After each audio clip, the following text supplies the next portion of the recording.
Assalamualaikum warahmatullahi wabarakatuh. Di sini saya Muhammad Rifki Fanani dari kelas HKI 6C akan menjelaskan tentang atau memaparkan hasil dari tugas yang sudah saya kerjakan, yaitu tentang fatwa. Langsung saja, yaitu yang pertama Fatwa MUI nomor 17 tahun 2013 yang membahas tentang atau yang sudah ditetapkan tentang beristri lebih dari 4 dalam waktu bersamaan. Fatwa tersebut ditetapkan karena banyak masyarakat pada waktu itu menanyakan status hukum dari beristri lebih dari 4 dalam waktu bersamaan. Status hukumnya yang sudah ditetapkan oleh MUI itu adalah tidak sah atau haram, karena pernikahan tersebut itu tidak sesuai dengan syariat Islam.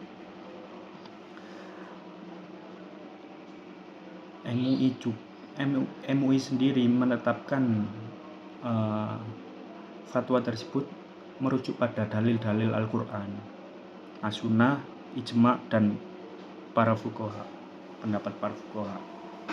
Seperti pada surat An-Nisa ayat 3 itu menjelaskan bahwa diperbolehkannya laki-laki menikahi 4 wanita secara bersamaan. Nah, dilihat dari ayat tersebut itu sudah menjelaskan bahwa yang diperbolehkan itu menikahinya hanya 4 orang secara bersamaan, itu tidak apa-apa.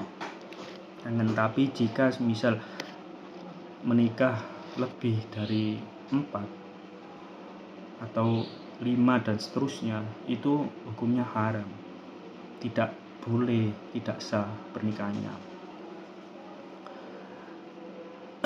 Terus juga jika istri pertama sampai ke-4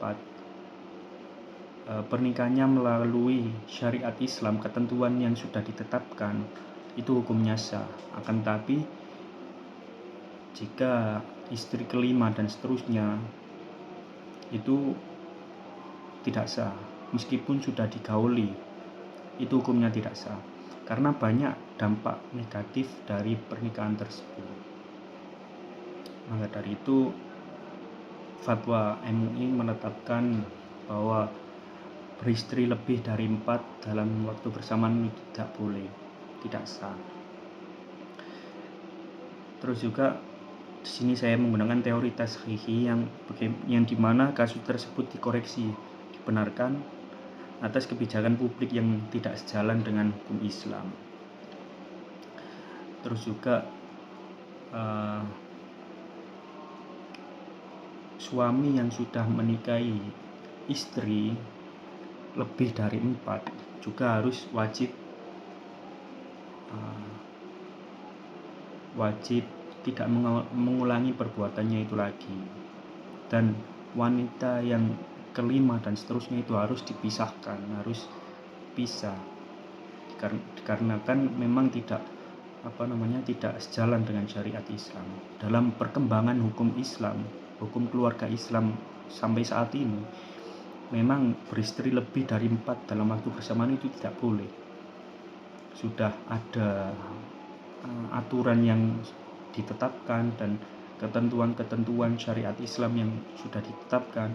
Sampai saat ini perkembangannya itu benar-benar tidak diperbolehkan, meskipun ada orang yang menikah secara diam-diam, menikah beristri lebih dari 4 itu dalam waktu bersamaan secara diam-diam, akan tapi tidak diakui oleh negara, tidak diakui oleh undang-undang, dan pernikahan tersebut adalah ilegal.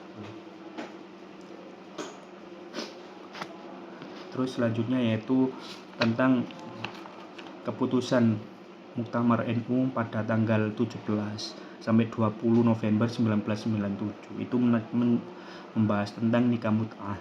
Nikah mut'ah sendiri itu adalah, dengan kata lain, adalah nikah kontrak.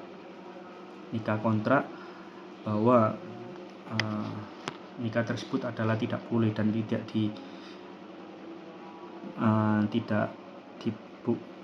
diperkenankan atau hukumnya haram. Menurut ulama Ahlus Sunnah wal Jamaah, khususnya para ulama empat mazhab, itu tidak membolehkan nikah mut'ah.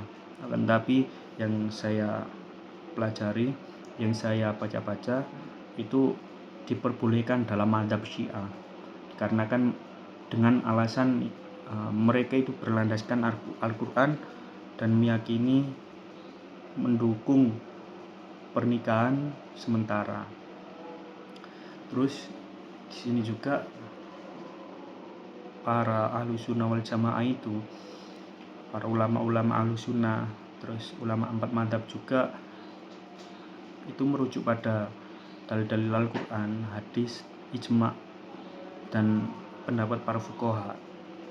Seperti halnya Ali bin Abi Thalib yang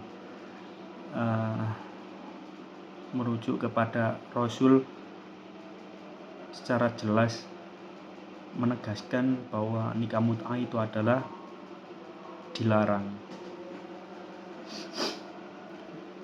Banyak dampak negatif yang dapat diperoleh dari nikah mut'ah, seperti eksploitasi perempuan, terus nafkah anak nantinya bagaimana karena nikahnya cuma sementara, nikah kontrak. Itu banyak sekali dampak-dampak negatif bagi nikah mut'ah.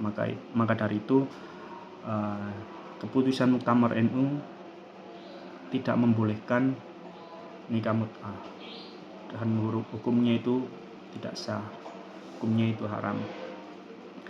Di sini saya menggunakan teori ta'yidi, di mana kita menguatkan kebijakan negara yang diambil untuk kemaslahatan publik.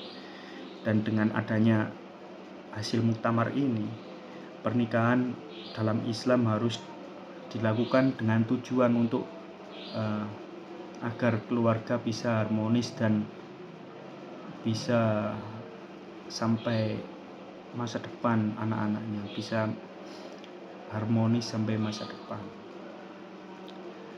agar pernikahan ini itu tidak asal-asalan. Jadi pernikahannya itu harus benar-benar sesuai dengan syariat Islam.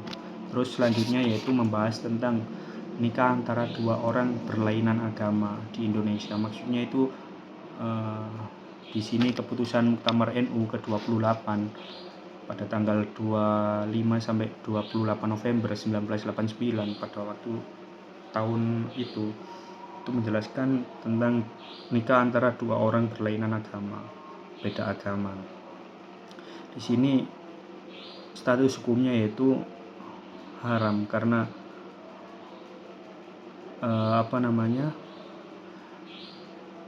dalam hukum Islam sendiri itu tidak diperbolehkan, seperti surat Al-Baqarah ayat 221, terus Quran surat Mumtahanah ayat 10 juga menegaskan bahwa seseorang muslim itu tidak boleh menikahi orang non muslim, meskipun orang tersebut ahlul kitab atau dari kalangan orang musyrik, itu tidak diperbolehkan. Dalam undang-undang hukum perkawinan itu juga tidak diperbolehkan, karena sudah ditetapkan bahwa menikah itu adalah harus dari kebijakan agama masing-masing. Sini juga saya merujuk pada teori ta'yidi bahwa menguatkan kebijakan negara untuk kemaslahatan publik itu dikarenakan kasusnya akan banyak dampak negatifnya. Sekian dari saya. Assalamualaikum warahmatullahi wabarakatuh.